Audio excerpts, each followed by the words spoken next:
রাজধানীর আগারগাঁয়ে চলছে ৭ দিনব্যাপী বিশ্ব পরিবেশ দিবস ও পরিবেশ মেলা ২০২৪।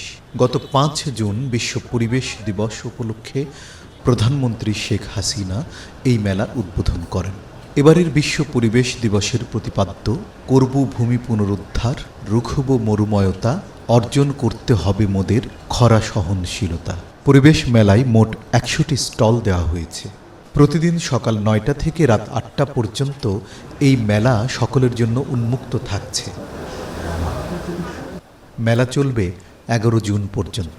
বাংলাদেশ বনশিল্প উন্নয়ন কর্পোরেশন একটা লাভজনক উন্নত প্রতিষ্ঠান। আমরা প্রতি বছরই এই পরিবেশ মেলায় অংশগ্রহণ করে থাকি এবং সারা পাই। আমাদের এখানে দুটো স্টল আছে, দুটো স্টলে যথেষ্ট লোক আসছেন, দেখছেন। আমাদের 8টা আছে ফার্নিচারের আছে, ওখানে ফার্নিচার দেখছেন, তারা ফার্নিচারের নিয়ে যাচ্ছেন এবং এর ফলে আমরা অনেক অর্ডার পাই এবং বিভিন্ন প্রতিষ্ঠান, সরকারি প্রতিষ্ঠানগুলোতে আমরা ফার্নিচার সরবরাহ দিয়ে থাকি এবং আমাদের দেশের উৎপাদিত আবার বিদেশ পর্যন্তও আমরা সরবরাহ করি।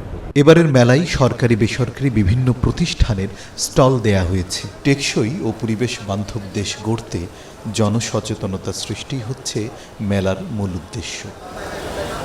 পরিবেশ মেলায় সুপেয় পানি ব্যবস্থা বিষয়ক বেশ কয়েকটি স্টল দেয়া হয়। আমরা দেন এই চেম্বারে নিয়ে আসি। এই চেম্বার ফিটকে চেম্বার। এই ফিটকে চেম্বারে দিয়ে পানিটা নিচে দুইটা চেম্বারে যাচ্ছে। এটা থিতানো চেম্বার। দেন অ্যাক্টিভেট কার্বন আছে এই চেম্বারে। এই চেম্বারটা গন্ধ রিমুভ করার জন্য, এটা করে পানিতে গন্ধ থাকে, এই গন্ধটা দূর করার জন্য আমরা অ্যাক্টিভেট কার্বন ব্যবহার করি।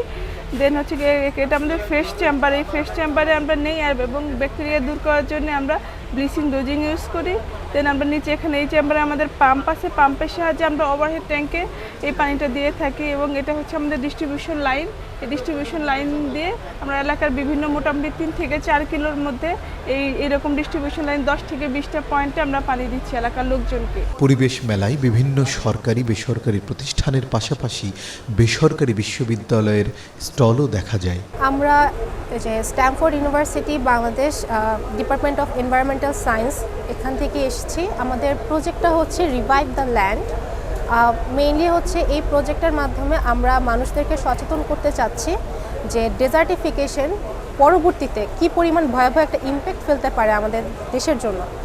কারণ আমরা নাতিশীতোষ্ণ মণ্ডলের একটা দেশ, কিন্তু তারপরেও ধীরে ধীরে আমরা উষ্ণ মণ্ডলের দিকে এগিয়ে যাচ্ছি। কারণ আমাদের নর্মালি এভারেজ যে টেম্পারেচার দিনকে দিন আমাদের বেড়ে যাচ্ছে। তো যার জন্য এটা অ্যাকচুয়ালি আমাদের সয়েল ডিগ্রেডেশনে অ্যাকচুয়ালি কীভাবে ইমপ্যাক্ট ফেলছে এবং তার ভবিষ্যৎটা কী হতে পারে সেটা আমরা একটা প্রজেক্টের মাধ্যমে তুলে ধরার চেষ্টা করেছি। প্রতিদিনই পরিবেশ মেলা ২০২৪-এ বিভিন্ন বয়সী ও শ্রেণী পেশার দর্শনার্থীর আগমন ঘটছে।